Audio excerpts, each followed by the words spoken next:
I anticipate or how much I like the idea of a game. I want to play Cyberpunk so bad, but I'm not playing Cyberpunk until I buy a new PC whenever I feel like it money. Now this, actually, I want to put this one last. Which one's first? Okay, let's put this first.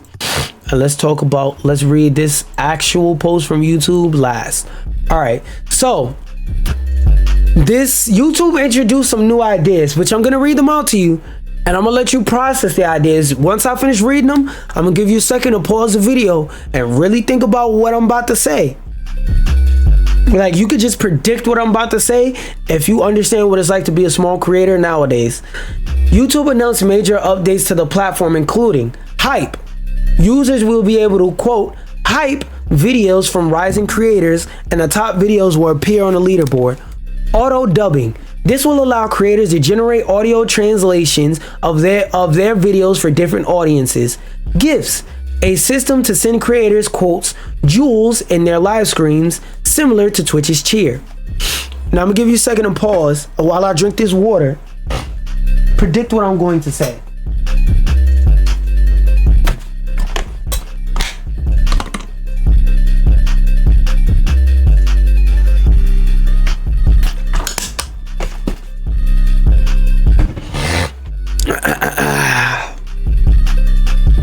Now that you've had a second to pause and think about what I'm about to say, what you may think I'm about to say is, wow, this is such a great feature.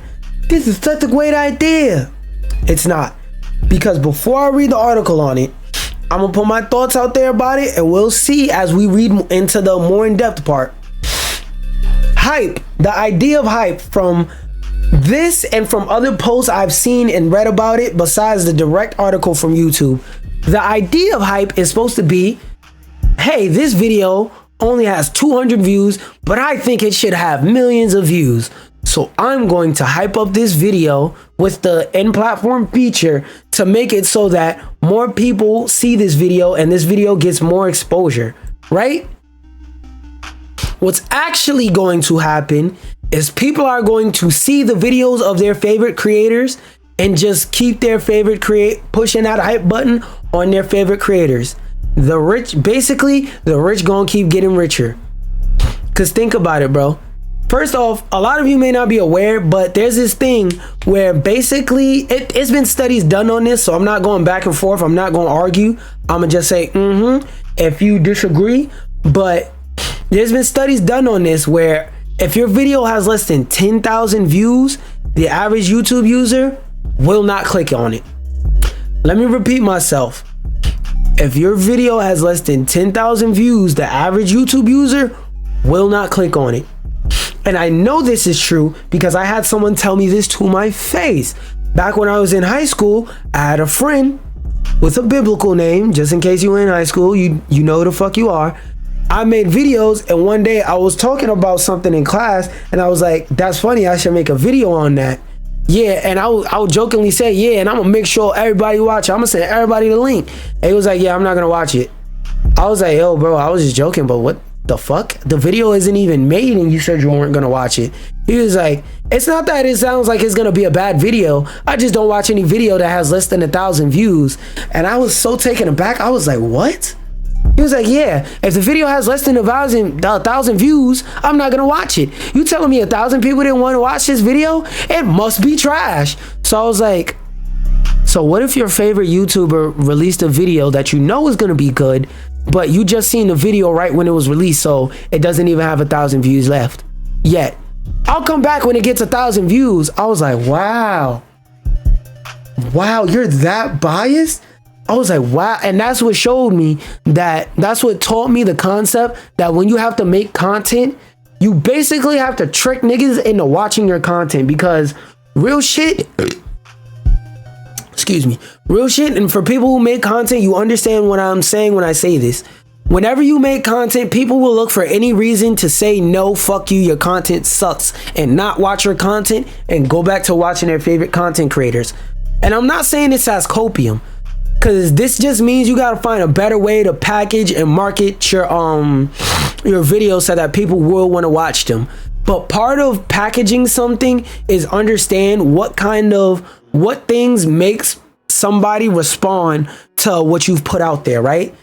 Because, for example, if I'm in a place, let's say I run a restaurant and I'm in a country where not a lot of people like ramen. They think it's icky. They think it's yucky. They hate the concept for whatever reason, right? And I open up a ramen shop. I can't sit here and in good faith and in good conscience, sit here and complain, damn, everybody's just a freaking hater. They just don't know how good this ramen is that they're missing out on. It's not about whether your ramen is or isn't good. If everybody thinks the shit is trash, that means you have to do something to, you either have to A, switch up the strategy because nobody wants the shit and you're not going to make money selling something nobody wants if it looks like something they doesn't want, or you're going to have to B, learn how to repackage and market that thing to teach people about the benefits of it and the good side and make them see it in a positive light, how you see it in a positive light. You understand what I'm saying? So when I say this, understand, I'm not trying to say, oh, copium, people just don't watch videos from small YouTubers because they're freaking weirdos and losers and blah, blah, blah, blah, blah. No, I'm not using this as copium. I'm using this as information of how to get better. You have to learn how to package your shit better so that people will fuck with it, and where to put it so that people will fuck with it more. To add on to that point, the thing I don't like about this idea is I haven't read the YouTube article, so it's not confirmed yet, but I heard that part of this program is people have to buy like hype points or hype tickets or some shit like that to hype up videos from smaller creators. Now, for conversation's sake, let's assume that is true. That is a terrible system, because what's going to happen is people are just going to create a bunch of fake accounts, a bunch of bot accounts, buy hype, or they're going to pay people to go on their accounts and buy hype and up their videos. Now, what I suggest is that hype isn't possible to use after you hit a certain view threshold. What do I mean by that? What I believe, I can't say an exact number, but I'm gonna just use 100,000, a million views a month and 100,000 subscribers as like a base number, even though that might be a bit high, that might be a bit low in your opinion, whatever. Just hear me out for a second. They should have some type of system where they have, if you get over a certain amount of views or you have over a certain amount of, or you have a certain amount of subscribers, you're ineligible. Your videos are ineligible to be hyped as a whole. Because like I said, if they don't put some sort of restriction to make sure that bigger content creators can't just buy a payola their way up, or make sure that they tell their fans, hey, all my fans, if you fuck with me, hype up my video so that I can get more money. Like, to prevent people just doing that because they have more people and prevent a system of the rich get richer, the fat get fatter, lock them out of it. The program is not meant for you, little bro. You have 1 million subscribers. You make $1 million. You make $1 million a month off of your YouTube channel. You don't need your videos hyped up. You'll be fine, my nigga. You make, oh wow, you make 100,000 a month on YouTube. You sure need your videos hyped up. Like, no, nigga. This is not, this part of the system, it's not for you, gang. Auto dubbing seems cool till you think about the fact that auto captions on YouTube, even if this video has auto captions, turn them on. Look at how wrong they are. They're very wrong and they're very terrible. So that just makes me fear that in the future, something's going to happen where auto dubbing is going to make somebody say some shit they didn't say, and it's going to go out bad on them. Auto dubbing, this is not a good feature, gang. Y'all can't get auto translated captions right. What the fuck makes you think you're going to get auto dubbing right? Hell no. GIFs is the only thing here that sounds cool, like a cool idea. Now, let's read this, or like mini discords. This one, we're going to throw in a grokky boy real quick, because I don't want to spend an extensive amount of time reading that one. So we'll let that grokky boy summarize it. All right, 1. New communities feature. YouTube has introduced communities, transforming channels into interactive spaces similar to a mix of forums, subreddits, and social media groups. This allows creators and viewers to engage more deeply. Community Hub and YouTube Studio. The YouTube Studios app that no fucking body uses. Comment section is evolving into a community hub. Terrible fucking idea. This hub will offer AI-powered tools. Even worse idea. On top of the fact that it's already a bad idea, because using comments to make a community hub is bad faith, because I don't have to specifically join your community or go out of my way to be involved in your community to be able to comment on and be in your community. That's just a really bad idea. But on top of that, there's a bunch of AI powered tools telling me what comments I should read. No. Help creators manage interactions, including reply suggestions that mimic the creator's tone and answering. That's cap. That's cap. Because what if I want to call the viewer a bitch ass weirdo? It's not gonna match my tone on that. So no, it's not. Gradual rollout. Every YouTube feature. Impact on interaction. This feature is designed to keep creators and audiences on YouTube. Yep, that's the goal of it, but it's going to fail spectacularly and probably die and get canceled. At least change forms, potentially reducing the need for creators to use external platforms. Yeah, okay, nigga. Like Discord or Reddit. That's never gonna happen. Moderation and control. YouTube is giving creators the control to enable this feature, thank God. Addressing concerns about moderation by allowing creators to manage their own community space. Yeah, that's a shitty idea. That idea is gonna go underused and it's going to die very quickly. Like, the most interaction community thing that YouTube should do is the fucking community posts. Like, the system that YouTube has with posts is legitimately a good idea. Anything besides that, in terms of trying to make a community in the app, anything besides posts and comment sections, you're doing too much, bro. Go to Discord. Go to Discord. It's just a better platform for that in general. Why is it not scrolling properly? AI inspired content creation. YouTube introduced an inspiration tab. Yeah, we already know what that is. They're just gonna recommend. They're just gonna go, this video has 1 million views. Do that. I can do that on my own, motherfucker. Integration of DeepMind's VO. Okay, what is this? I need to know what this is before I read further. Search. VO is our most capable video. Okay. So that's YouTube's video generation tool. The article mentions the integration of Google DeepMind's AI model, VO, and the YouTube Shorts. Are you tired of seeing 20v1s and seeing public interviews that start off with either somebody having a microphone clipped to the most random fucking item ever, or somebody sitting there with their phone upside down?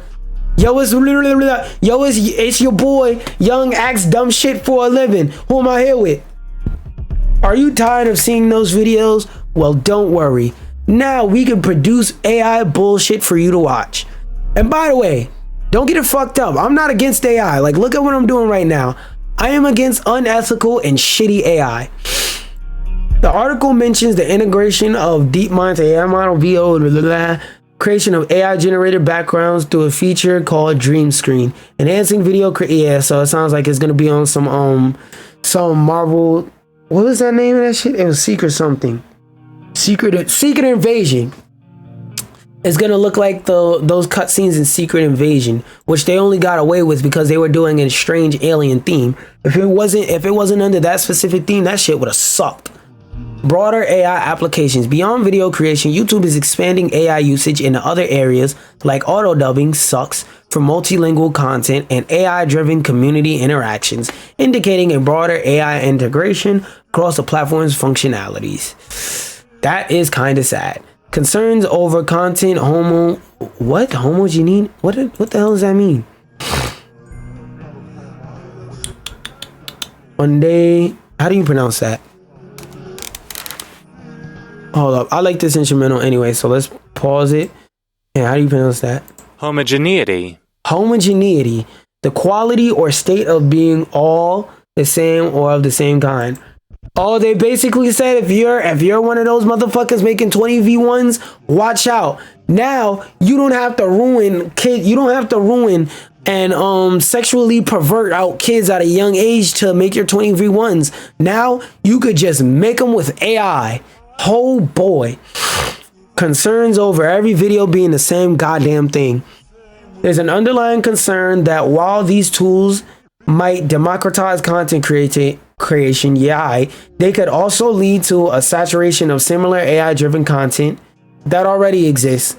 One thing that I hate about AI becoming a buzzword is a lot of people who didn't know what AI was before don't recognize that AI was already around you. In 2010, most of the things you use were AI driven by machine learning. They just like what people are actually referring to nowadays when they're talking about AI is LLM, which is large language models, which is things such as Grok, where it takes all the information and it takes information from whatever source and it scrapes it together to give you answers to things or to generate new content for things. That's what most people are talking about nowadays when they say AI. It's just most people don't know what the hell a LLM is because most people are not technologically inclined. But AI is the word they know, so they just go off of AI. But most of the time, when you say AI, you really mean LLM. While potentially making it harder for genuinely unique or human-driven content to stand out. This shift might homogenize the platform's video library if creators heavily rely on AI for both inspiration and execution. There's already people who make livings off of stealing other people's content. It's called clip reposters, and clip reposters are not new. Yeah, this article looks long as hell, but I'm going to read it. I'll risk my sanity so you don't have to. Editors note, today on YouTube, we announced a series of product updates that ignite creativity, drop business. One of these updates was hype. Okay, they're just explaining. First, an explainer. Hyping is all about helping emerging YouTube channels grow by connecting them with new audience. Well, I'll be the judge of that. If a video has been out less than 7 days from a creator there we go. There we go. That's what I was talking about. 500,000 seems a bit high, but I get it. There we go. It has limits on it. Thank God. If a video's been out for less than 7 days from a creator with under 500,000 subscribers, you can hype it and go beyond liking and sharing. The more hype it gets, the higher it climbs on a new leaderboard with the top 100 hyped videos from the week. Anybody can hype up to 3 times per week. In the future, we plan to allow fans to purchase additional hypes, unlocking another revenue stream for creators too. Let's see if the button works. Nope, it indeed did not work. Ooh! Pay to win, pay to win. Let's see how long it takes before people just buy it up. And don't worry, hyping videos won't influence your YouTube recommended and search results.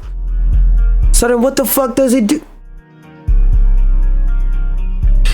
This sounds like a feature they added to make people of my size happy, but not actually do anything for them. Like, what they're basically doing is, instead of stitching your wound that needs 12 stitches closed, they didn't even use band-aids. They used bubblegum and tape to try and close your wound.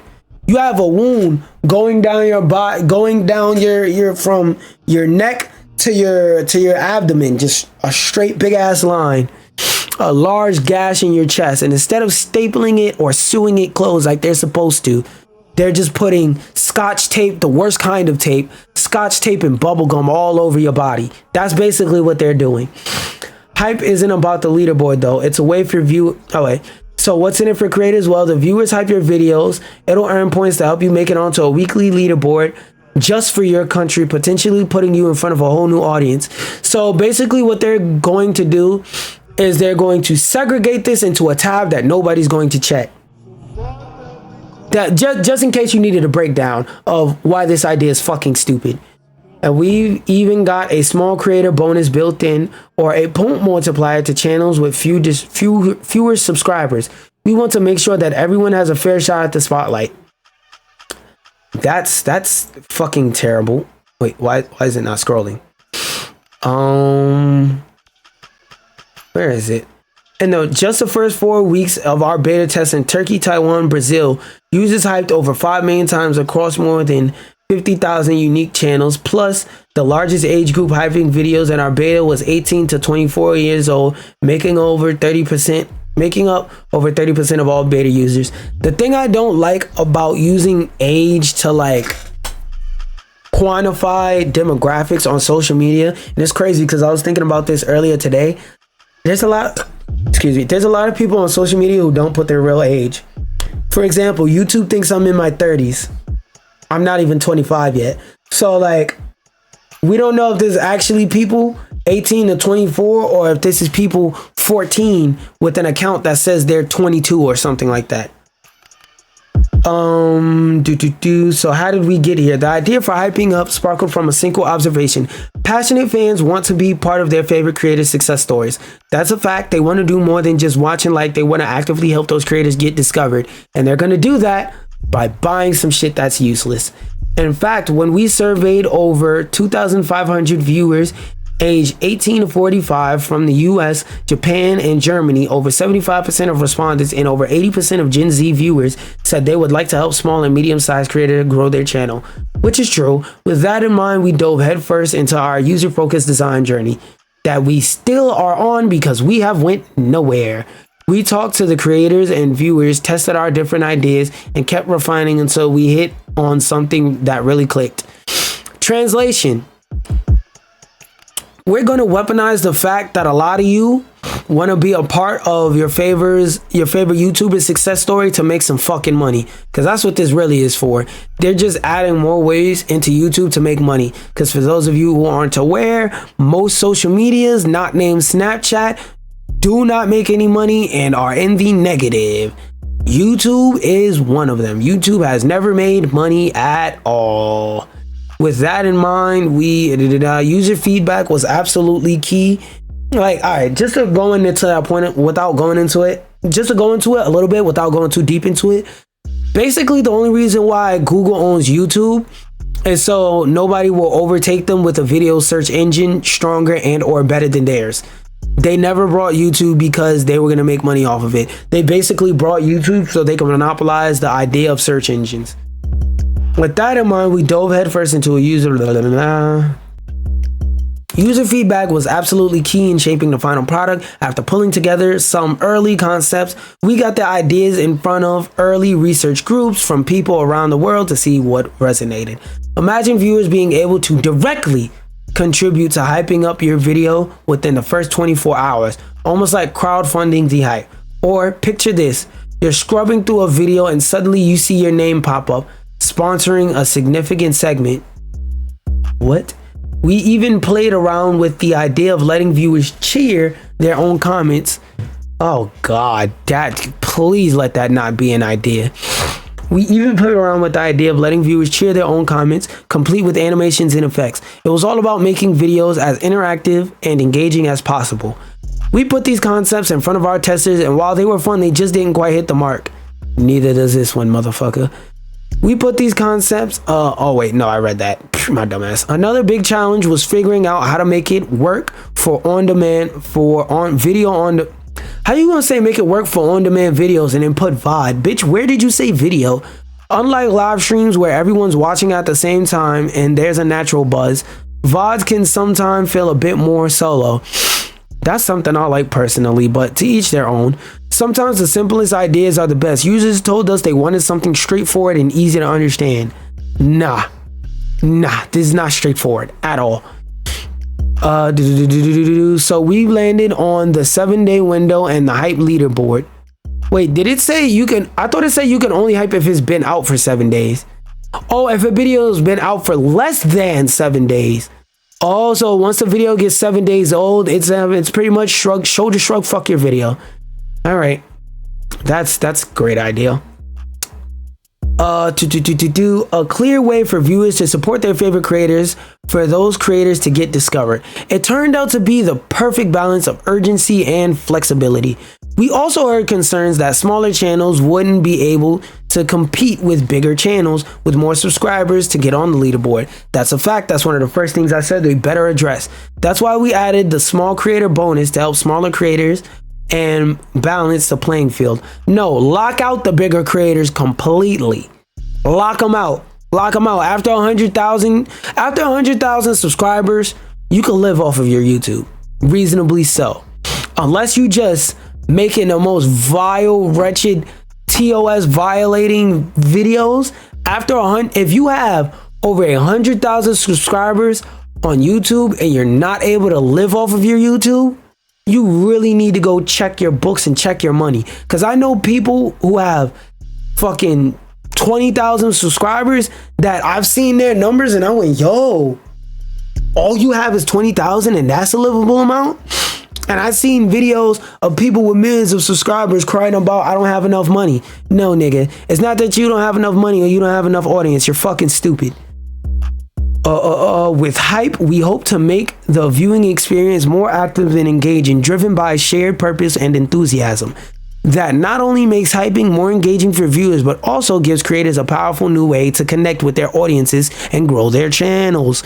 We're beyond excited about what's next for hyping content on YouTube. We're planning to expand to new markets based on what we learned from our beta tests in Brazil, Taiwan, and Turkey, giving even more creators the chance to connect with new audiences. We'll continue to make updates. At its heart, hyping is about giving fans a stake in their success of their favorite creators. So yeah, no, this is a money play. They're solely doing this because they're trying to make some fucking bucks. Don't believe this shit for a fucking second. Don't believe this shit for a second. Going on to some more lighthearted news and going into our trailers and funny news for the day. Earth is temporarily gonna have another moon. So with that article we was looking at the other day, since they're trying to already calculate the amount of time, what time zone the moon is in, are they gonna calculate a temporary time zone for this planet? What's gonna happen? What time does Call of Duty release on the second moon, guys? What time does it release? Instead of scientists trying to figure out shit like how we gonna solve the hunger and the homelessness crisis and why the fuck is rent so high for fucking square box apartments, let's figure out what time zone is gonna be on the second moon. Guys, September 29th to November 25th. Allegedly, we're gonna have a second moon. Let's see, guys. Let's see. But now to watch a couple trailers. This one I saw 2 seconds of and it looked interesting. It's a hero shooter. Let's check it out. The fuck? Oh. I saw this and I was like, ooh, this looks cool. The gun variety looks nice. Welcome to Hard Electric. Okay, what's the game about? In this 4-team elimination game, it's all about working together and keeping your energy high. Okay, I respect that. Developer telling us what it's about. Where each team has their own side of the map. Oh, wait, whoa. I was talking. Yeah. Fight across a sprawling arena where each team has their own side of the map. Okay. Use your own strategies to eliminate all the other teams in combination with unique player abilities and the game's magnetic power. Okay, I like that idea for the simple fact that if it let's watch more before I comment, because this seems cool so far. How much is gonna cost? $20 free, like 70. If it has no single player mode, this bitch better be under $40. Under 40, I'll give you grace. Under 40.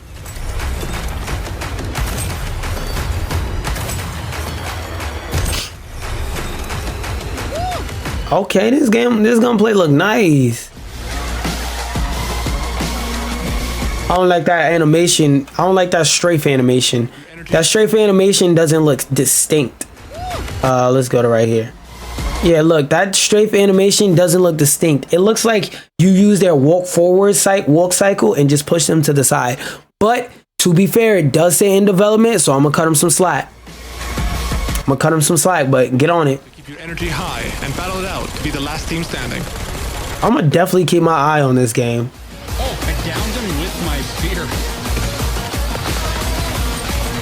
Now, get out there, feel the pulse, and beat the odds. Okay, I like the art style of this game, and I like the gunplay and the ideas so far. What I see, I am most definitely gonna keep my eye on this game. The fuck? I'm most definitely gonna keep my eye on this game. It looks interesting. It looks interesting. I don't got too much to shade, but it looks interesting. That shit. Yeah, I don't know why this tab is not fucking working. Okay, there we go. Unmute, please.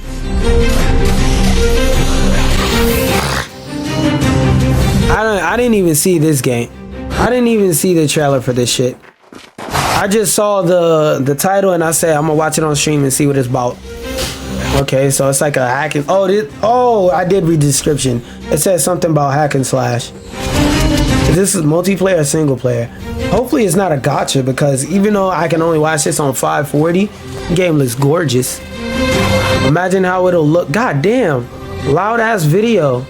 Imagine how it'll look when I actually get it in engine. Okay, it has co-op. Wait, what did it say?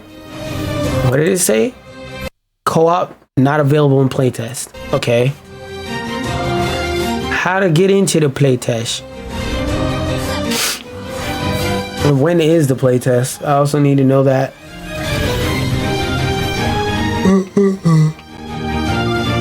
Okay, wait to hop on Astrobot, boy. Game of the year. Become the 13th Zodiac. Well, actually, there's already a 13th Zodiac called Orpheus.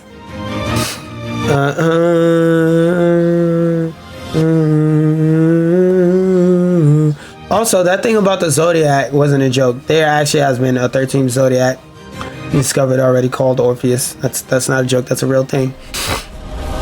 September 19th. That is tomorrow. I'm gonna open back up Steam definitely and see if I can join that. Everything is opening slow as fuck on my computer. Let's press play on the music. What's the name of this? We're gonna see live 13Z. All right, we're gonna see live what you need to do to get into the playtest. Okay. Yeah, I'm definitely gonna power cycle my computer after I finish talking, just to make sure we don't have no problems during Astrobot. I don't want no interruptions during game of the year. 13. No, that's 1, 2, 1, 3. Z. It's on to be announced. I'm a wish list it. Okay, did they say in here? Enjoy this. Check it out on Steam if you're interested. Okay, so no fucking link to the playtest. That's nice. If I forget about it, oh well. This one I also seen a link about it, and I wanted to check it out on stream. Let's see what it's about. I mean, not a link, a tweet about it. Like, why is my mouse not responding today? I gotta power cycle this shit.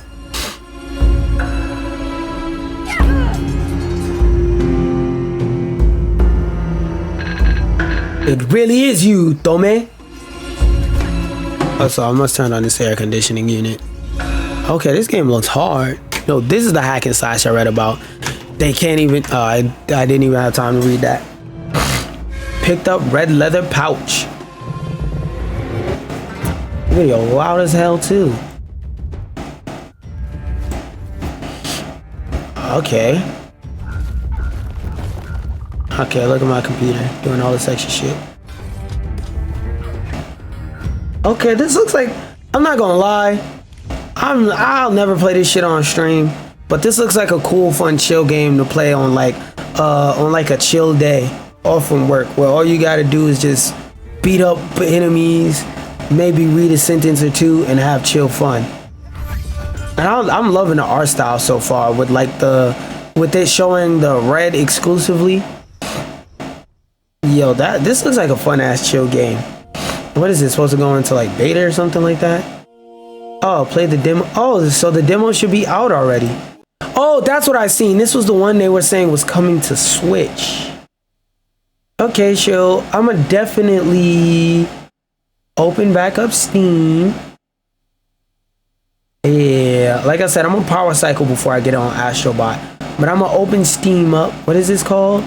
Bloodless. The game looks pretty cool. I'll try the demo on stream before I buy it or anything like that. BLOT. Yeah. Oh, demo. There we go.